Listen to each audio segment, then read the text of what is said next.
احساس بھی نہیں ہے. جب احساس نہیں ہے تو تعلیمات میں کامل رہنمائی بھی ممکن نہیں ہے. تو اللہ کا احسان ایک یہ کہ آپ کو رسول بنا کے بھیجا، اور دوسرا یہ جن کے لیے بھیجا انہی میں سے بھیجا. بشر کے لیے سید البشر، انسان کے لیے انسان کامل، اس بات فیہ رسولہ. بات کو اختتام کی جانے کے چلتا ہوں اور جنگیوں میں سمیٹتا ہوں، لیکن ایک نقطہ عرض کرنا چاہوں گا. ایک قرات ہے من انفسہم، اور ایک قرات علماء نے یہاں اور لکھی ہے وہ ہے من انفسہم. اب ان دونوں قراتوں میں فرق کیا ہے؟ توجہ کیجیے. انفس نفس کی جمع ہے، انفس نفیس کا اس میں تفصیل ہے، انفس نفیس کا اس میں تفصیل ہے. نفیس نفاست والے کو کہتے ہیں، حسن و جمال والے کو کہتے ہیں، اور انفس زیادہ نفاست اور زیادہ حسن و جمال والے کو کہتے ہیں. تو یہاں انفس کے ہاتھ بھی ہے، لیکن یہ حضور کے لیے نہیں ہے، بلکہ جن میں سے آپ تشریف لائے، یعنی آپ کے اصول، آپ کے آباء و اجداد، جنہیں اللہ کا قرآن کہتا ہے وَتَقَلُّبَكَ فِي السَّاجِدِينَ، یہ ان کے لیے کہا گیا. جب ان کی نفاست اور جمال کا یہ عالم ہے، محمد مصطفیٰ کی نفاست اور جمال کا کیا عالم ہے؟ من انفسہم کیسے سمجھے؟ بانی دارالعلوم دیوبند، حجت الاسلام والمسلمین، قاسم العلوم والخیرات، منبع فیوض و برکات، صاحب آب حیات حضرت مولانا محمد قاسم نانوتوی رحمت اللہ علیہ جو رقم تراز ہوئے کہ سب سے پہلے مشیت کے انوار سے، سب سے پہلے مشیت کے انوار سے نقش روح محمد بنایا گیا، پھر اسی نقش سے لے کے روشنی بس میں کونوں مکا کو سجایا گیا. وہ محمد بھی، احمد بھی، محمود بھی، اس نے مطلق کا شاہد بھی، مشہود بھی، جو بھی عالم جہاں میں بنایا گیا اس کی رحمت سے اس کو سجایا گیا. اور حشر کا غم مجھے کس لیے ہو اے قاسم، میرا آقا ہے وہ، میرا مولا ہے وہ، جس کے قدموں میں جنت بسائی گئی، جس کے ہاتھوں سے کوثر لٹایا گیا. نعرہ تکبیر، عظمت محمد مصطفیٰ، شان صحابہ، ہر صحابی نبی، ہر صحابی نبی، نعرہ تکبیر. اب یہ نعرہ تقاضا کر رہا تھا کہ ایک موڑ کے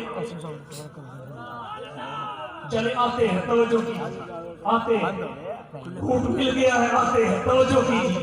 من انفسہم، من انفسہم کیسے سمجھے؟ حفیظ چلتری کرتے تیری سیرت، تیری صورت، تیری سیرت، تیری صورت، تیرا نقشہ، تیرا جلوہ، تبسم، گفتگو، بندہ نوازی، خندہ پیشانی. حفیظ بے نوا کیا ہے؟ گدائے پوچھن الفت، عقیدت کی جبی تیری مربت سے حضور آگا. حضرت سید نفیس الحسینی رحمت اللہ علیہ بلکہ بھول میں رقم تراز ہوئے چند مصر پیش کرتا ہوں. اے رسول امی خاتم المرسلین، اے رسول امی خاتم المرسلین، کچھ سا کوئی نہیں، کچھ سا کوئی نہیں، دست قدرت نے ایسا بنایا تجھے، جملہ اوصاف سے خود سجایا تجھے. اے ازل کے ہنسی، اے ابد کے ہنسی، تجھ سا کوئی نہیں، تجھ سا کوئی نہیں. من انفسہم، آج دنیا حسینوں کے حسن پہ ناز کرتی ہے، لیکن حسن محمد جیسے حسین کے ناز کرتا ہے. کہنے والے نے کہا ناسا ہے جس پہ حسن وہ حسن رسول ہے، ناسا ہے جس پہ حسن وہ حسن رسول ہے. یہ کہکشاں تو آپ کے قدموں کی دھول ہے. اے رہنمان شوق یہاں سب کے پر چلو، طیبہ کے راستے کا کانٹا بھی پھول ہے. من انفسہم، اس عنوان کو سمیٹتا ہوں. اے رسول امی خاتم المرسلین، من انفسہم، چہرہ کے انوار دو عالم کا صحیفہ، من انفسہم، چہرہ کے انوار دو عالم کا صحیفہ. آنکھیں کے بحرین تقدس کے ندی، پلکیں کے قوسین شب قدر کھلی ہے، زلفیں کے واللیل کے بکھرے ہوئے سائے، یہ دھاپہر کے شیراز میں شبنم کے تراشے، جیسے یاقوت کی وادی میں مہکتے ہوئے ہیرے، اور باتیں کے طوبہ کی چٹکتی ہوئی گلیاں، خطبے کے ساون کے امڑتے ہوئے درے. سبحان اللہ. آئے کسی احسانات، ایک آپ کو رسول بنا کے بھیج رہے، ایک جن کے لیے لے جاؤ اپنی میز سے بھیجو دو احسانات اب دو مقاصد بے سکتے یتلو علیہم آیاتہ ویزکیہم ویعلمہم الکتاب والحکمہ آپ دو مقاصد جو اس آیت میں مذکور ہے ان کے لیے آئی وگرنہ مقاصد اور بھی جو دیگر آیات سے ثابت ہے ایک انذار اور تبشیر ہے ایک لیظہرہ علی الدین کلہ غلبہ دین مدین تمام دینوں پر جس کے لیے آپ نے سن 1 ہجری میں ریاست مدینہ کا قیام کیا دوسرے مرحلہ میں سن 8 ہجری میں مکہ فتح کیا تیسرے مرحلہ میں سن 10 ہجری میں حجۃ الوداع کے موقع پر نیو ورلڈ آرڈر کا اعلان کیا چوتھے مرحلہ میں دعوت کی عالمی تحریک برپا کی اور آیات بھی ہیں جو مقاصد بعثت کی نشاندہی کرتی ہیں اس آیت میں بعثت کے دو مقاصد ہیں ایک کو تعلیم کتاب و سنت کہتے ہیں دوسرے کو تزکیہ نفس کہتے ہیں دو مقاصد کے لیے آئے تعلیم کتاب و سنت کے لیے تزکیہ نفس تزکیہ قلب تہذیب باطن کے لیے جس کے بارے میں شیخ الاسلام والمسلمین علامہ شبیر احمد عثمانی رحمت اللہ علیہ تفسیر عثمانی میں لکھتے ہیں تزکیہ کے بعد آدمی انبیاء کی طرح گناہوں سے معصوم تو نہیں ہو جاتا البتہ محفوظ ضرور ہو جاتا ہے اسے یوں تعبیر کروں تو بے جانی حضور دو کاموں کے لیے تشریف لائے نمبر 1 دماغوں پہ محنت کرنے کے لیے نمبر 2 دلوں پہ محنت کرنے کے لیے دو کاموں کے لیے تشریف لائے حضرت تشریف فرما ہے